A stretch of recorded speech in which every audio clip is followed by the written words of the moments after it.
Blunt Talk with LT, episode 96. This episode's brought to you by StackWap.com, StackWap.com/shop for your SGE merch. Shout out to my subscribers. Page keeps growing. Make sure you like, share, and comment on the podcast, the full episodes, the clips, whatever you fucks with. Share whatever you fucks with. It helps the growth. Much appreciated. Where are we starting off with this episode? Let's get into Jimmy Kimmel. Jimmy Kimmel recently announced vacation because, you know, some old footage of him in blackface and him doing a skit, Snoop Dogg skit parody type of thing where he says the word nigga various times. So to do some damage control, it seems like he's dipped out, you know, went on vacation to let the shit blow over. He also had a recent clip pop up with him speaking to Megan Fox in some weird type of manner. And it got people outraged. So let's listen to that and see why people are so outraged by this clip. I had just turned 15 and I was an extra in Bad Boys 2. Really? And yeah, they were shooting this club scene and they brought me in and I was wearing a Stars and Stripes bikini and a red cowboy hat and like 6-inch heels. And he approved it and they said, you know, Michael, she's 15, so you can't sit her at the bar and she can't have a drink in her hand. So his solution to that problem was to then have me dancing underneath a waterfall getting soaking wet. And that's perfectly wholesome. At 15, I was in 10th grade. So that's sort of a microcosm of how Bay's mind works. Well, that's really a microcosm of how all our minds works. But some of us have the decency to repress those thoughts and pretend that they don't exist. Right. Did he? Okay, so that's the clip. But speak for yourself, Kimmel. Like, what the fuck, nigga? Nah. I think he was trying to land a joke, but it was kind of an inappropriate joke because it's like, who's looking at a 15-year-old? That shit's crazy. Terrible joke. It's an old clip. I feel like when people bring up old shit, if you weren't offended then and you weren't trying to cancel him then, don't try to cancel him now. The blackface and the whole nigga shit, it's like, that was in the past. He apologized for it. It's old shit. I don't like outrage on old shit, so I really don't care, regardless of not regardless of the offense, because if it could be too horrible and you did some fuck shit, but really and truly, that's not cancelable in my mind. That's just whatever. That really speaks more on Michael Bay, the type of person Michael Bay is. That shit is filthy. And he went to try to tarnish her name after that in various interviews and various clips of Michael Bay talking shit about Megan Fox. So I feel like that says more about Michael Bay's character than anything from that clip. Michael Bay is fucked up, really and truly. What else do we got here? Let's go to something more pressing. Recently, one of George Floyd's murderers, one of the police officers involved in the case, one of the rookies that was following the order of Derek Chauvin, was spotted in a grocery store by a woman, and she had a lot to say to him. So let's play that clip real quick. What? What's your name? Oh, yeah, that's me. It is you. Mm-hmm. So you're out of prison. Yes. And you're comfortably shopping in Cub Foods as if you didn't do anything. I wouldn't call it comfortably. I would just say getting necessities or helping. I don't think you should have that right. I don't even think you should be out on bail. I can understand. I mean, how does it feel? I'm sorry you feel that way. No, you're not sorry. Like, you're literally outside here comfortably as if you didn't kill that man. Did you think that people weren't going to recognize you? Honestly, did you? You don't have the right to be here. You killed somebody in cold blood. You do not have the right to be here. I'll get my stuff paid for. No, we don't want you to get your stuff. We want you to be locked up. You're honestly in Cub Foods comfortably shopping out of prison. Like, do you feel any remorse for what you did? Do you? I'm just gonna grab my stuff. This is the officer who was let out of jail today for shooting George Floyd. Or, I'm sorry, suffocating him. You're not going to be able to comfortably go around Minnesota like this. I pulled up the picture. I knew it was you. It's just like, he was there when they were killing him. And it's just like, this is crazy that you're here just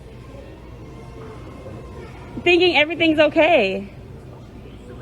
I mean, you don't want to apologize? You don't want to say anything? Like, no? Because this video is going to be on the internet. Yeah, he has the nerve to literally come outside thinking that we don't know what he looks like. How dare you? You're not going to be able to comfortably live in Minnesota after this, or anywhere. And you will be going back to jail. Trust. Trust. Yeah, he bailed out. How'd you get the money? How'd you get the money? And you're lucky that they don't have your address. You're lucky that they don't have your address. Hi. This is one of the police officers that was involved in killing George Floyd. He was out on bail today, and he's over here comfortably shopping in Caboose as if. Wow, she put him on full blast. Like, jeez, like this guy was disguised in the Joe Budden outfit, the Joe Budden look, and he still got spotted. It's like, I don't even know why this guy is like, okay, when she said how did you get the money for bond or bail or whatever, I believe it was set at $1 million bond. So it's like he really had a lot of support from a lot of people to actually get him out, because he didn't have no $1 million. That shit is crazy. But for him to be comfortably shopping in a store the way she said, and he's saying it's not comfortable, you're in the store. You should be delivering ordering all of your shit, all your groceries, even if it is necessities. You shouldn't be out there like that, front page. All these people are going to want to do something to this guy. This guy is tripping. I don't know why he thinks he can go in a grocery store without being spotted, and everybody's asking questions. As soon as she says, you know, this is one of the officers involved in the George Floyd killing, everybody turns their head and looks, asks questions and shit. Like, he better be more wise about his protection. But I'm not giving him advice. I don't care what happens to him. He should be in jail. They should not be released with any bail or bond or any of that shit. Any of the officers involved in that case. I don't care if you're a rookie and following orders. You were complicit in killing a unarmed black man for no reason. So you should get whatever comes to you. I don't blame that girl for videotaping him, harassing him, doing all the things that they want to say she did to him. Doesn't matter. Incompetent police killing people. If you kill somebody, doesn't matter what your occupation is. You kill somebody, you're getting charged with murder. If you're a forklift driver and you drop a crate on a motherfucker's head, regardless of accident or not, you are liable and you're going to jail for murder. So it's like, I don't know why they get some sort of special treatment and no accountability held on their ass. So good for him. Shout out to the lady that recorded that. Let me stay on topic with here, because we have some incompetent police. We have this female police officer crying in a McDonald's drive-thru and showing that she's fully not capable of doing the job that she has. So let me play this video and react to this real quick. I decided to come to the McDonald's at Love's on the Ford Avenue exit, and I waited in line to get my food. I had already done my mobile order so that, you know, people don't pay for my stuff, because I just always like to pay for it myself. But I'm on my way home from work. When I pull up to the window, they hand me my receipt, so I go to the second window to get my food, and I'm waiting, and I'm waiting, and I'm waiting. And so the girl comes to the window and asks me what my order was. I repeat my order and my coffee order, and they asked me to pull up because my food's not ready. It's an English muffin meal with a hash brown and coffee. And I mean, I hadn't eaten since probably about, I mean, I've been up for a very long time, but I haven't eaten in a while, so I was kind of hungry. And I'm still waiting, and I'm still waiting, and they asked me to pull up. So I pull up forward, and a girl comes out with my coffee, and just the coffee, and she hands it to me, and I have my window down, and that's all she hands me is the coffee. So I told her, I said, don't bother with the food, because right now I'm too nervous to take it. It doesn't matter how many hours I've been up. It doesn't matter what I've done for anyone. Right now I'm too nervous to take a meal from McDonald's because I can't see it being made. I don't know what's going on with people nowadays, but please, just give us a break. Please just give us a break. I don't know how much more I can take. I've been in this for 15 years, and I've never, ever had such anxiety about waiting for McDonald's drive-thru food. So just have a heart, and if you see an officer, just tell them thank you. Because I don't hear thank you enough anymore. All I want is just my... If you don't get that bullshit out of my face, If you don't get the fuck out of here with that bullshit, what? Okay. You are clearly unstable and not able to do your job. Like, you're at a McDonald's drive-thru and you're crying because they didn't give you the right order. Like, go back to the window and get your right order. What kind of nonsense is this? Who in their right mind would actually trust in this woman to protect and serve?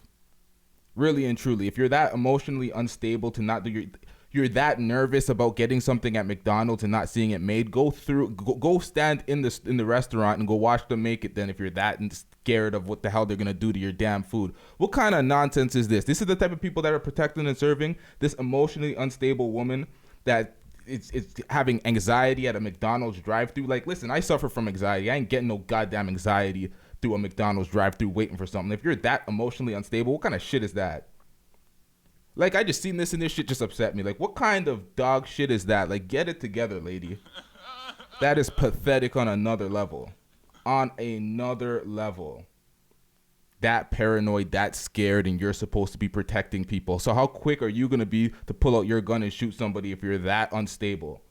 Man, if you don't get this woman the hell out of here with that bullshit, she should be fired from her job instantly, put on some sort of leave at the least, because she can't handle shit. How do you think motherfuckers feel in the street when cops pull them over and have their guns drawn? And you're complaining about McDonald's drive-thru shit. Like, come on, get it together. McDonald's butchers people's orders all the goddamn time and tells you to pull over and wait. You gotta sometimes walk back in there or go through the drive-thru and get your order right. Grab your receipt and, like, what kind of... Yo, that is pathetic on another level. That woman should be ashamed of herself for putting out that video. Get it to fucking together. Wow. Wow. Okay, what else do we got here after that pathetic piece of shit? How dare you? That is super pathetic. Okay. Oh, Jesus Christ. Pathetic. Speaking of pathetic, let's get to Ja Rule. Ja Rule. Okay, so we heard of Young Buck effing up his money to the point where he's talking to fans and asking fans for money, and he's relying on his girlfriend currently to support him because he's all the way broke, and the pandemic times he wasn't able to actually go out there and perform and make any type of money. So it's kind of rough on Young Buck right now. But speaking of another rapper that fucked up their bag and doing desperate shit, we got Ja Rule doing the cringiest commercial of all time. Let's play this commercial and react to this. This is cringe. It make you wanna slap your mama. Pop Christo's got the best motherfucking gyros you ever ate in your life. So good. Make one think to you got to have Peters. Pop Christo Peters. They got everything. In I'm his gonna just give you a rundown of some of my favorites. They got tzatziki. Hold on. Octopi tequila. Well, whatever, but it's good. Abolimano soup, carbon pizza, and they got wine too. I'm telling you, come on down to Papa Christo's. You can't even pronounce the food. It's so goddamn good. Show them what you working with, Papa. Show them how you do it. Hey, Papa. Hey, where are you? Papa Christo, are you here? Papa Christo, are you here? Come on down to Papa Christo's, 2771 West Boulevard, Pico. Or you can call right now and get it delivered. Papa Christo's. Ooh, make you want to do the dance.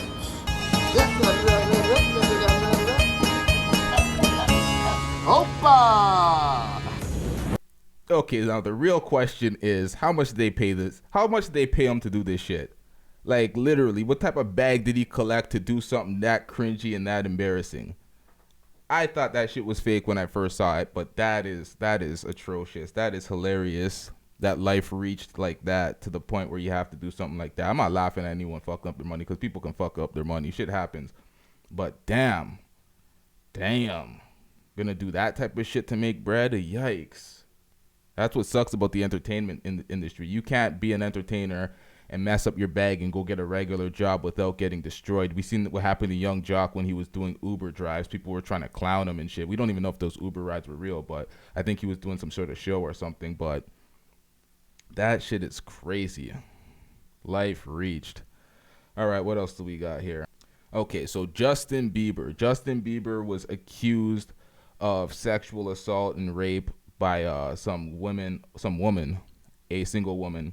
And she had a YouTube video talking, and she stamped the date of everything of what happened, and she was speaking of the details. But Justin Bieber had receipts that showed he was not even in the same country at the time. He was on a flight. He has receipts from the date that she was saying. And if he didn't have those receipts, everybody, because a lot of people were dogging him online, calling him a pedophile, calling him a rapist, all sorts of shit. And then he brought out the receipts. If he did not have the receipts, his career could be in shambles the same way they're trying to do D'Elia right now. And he had receipts to prove that he was completely innocent. So when people say that people don't falsely accuse and they're not out here for clout, she was on YouTube making a YouTube video for the clout, and she was on Twitter, and shit happens. Like, false accusers ruin it for the real women that are getting taken advantage of, because there's a lot of real women. Most women that accuse people are actually telling the truth, and they actually, most accusers that accuse dudes, I would presume that they're telling the truth. A lot of them, especially when they come forward right away and they're trying to put them in jail and trying to put them on charges for their sexual assault or rape. But when you come out of the woodworks with something from 2013, 2014, and you lie, and the man has the evidence to prove that he was nowhere near you, like, how do you feel? You are ruining it for the real people, the real victims. This is gross, and there's no consequence for it, because she accused him. He proved that he was right. Some people are still trying to drag his name, and there's no repercussions for her. There's no charges for her. But false accusers are taking this shit too far. You shouldn't be doing this type of shit, especially for clout and for attention. Like, what are you thinking? Literally, look, what are you thinking? That's not okay on any level.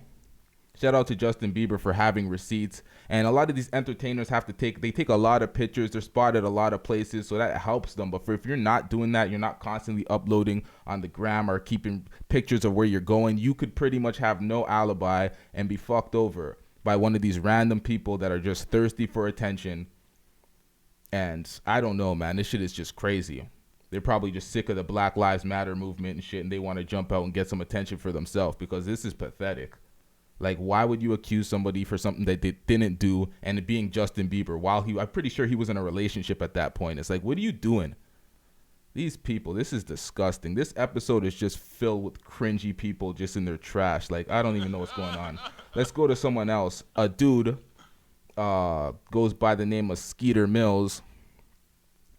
Pretty much hit a woman after getting rejected. The patheticness of this. Let's play this video. Struggling. Here we go. My